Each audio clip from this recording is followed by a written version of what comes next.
বলিউড ইন্ডাস্ট্রির অন্যতম জনপ্রিয় অভিনেত্রী আলিয়া ভাট মাত্র ১৯ বছর বয়সে স্টুডেন্ট অব দ্য ইয়ার সিনেমায় অভিনয়ের মাধ্যমে অভিষেক করে জানান দেন যে ইন্ডাস্ট্রিতে এসেছেন লম্বা সময়ের জন্য।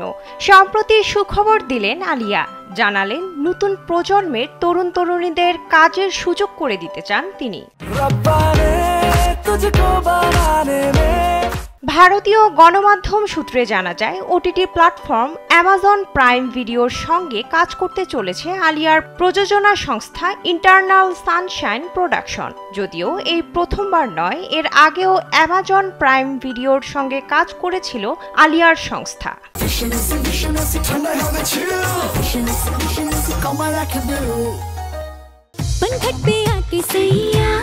এর আগে বন্যপ্রাণের চোরা শিকার নিয়ে তৈরি একটি সিরিজ এসেছিল অ্যামাজন প্রাইম ভিডিওতে, যার নাম ছিল পোচার।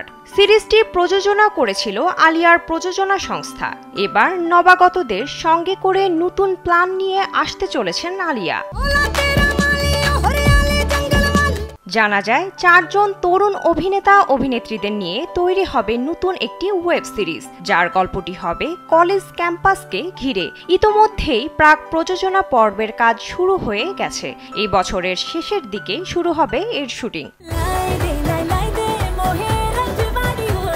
তবে শুধু এই সিরিজ নয়, মা সোনি রাজদান এবং বোন শাহিন ভাটের দুটি সিরিজ প্রযোজনা করতে যাচ্ছেন আলিয়া। সেখানেও সুযোগ দেওয়া হবে তরুণদের। বর্তমানে সঞ্জয় লীলা বানসালি পরিচালিত লাভ অ্যান্ড ওয়ার সিনেমার শুটিং নিয়ে ব্যস্ত সময় পার করছেন আলিয়া। সিনেমায় তার বিপরীতে অভিনয় করেছেন রণবীর কাপুর। পর্দার এই তারকা জুটি বাস্তবে চলতি বছর এপ্রিলের 14 তারিখ বিয়ের 3 বছর পার করেছেন। বিনোদন ডেস্ক, কালবেলা।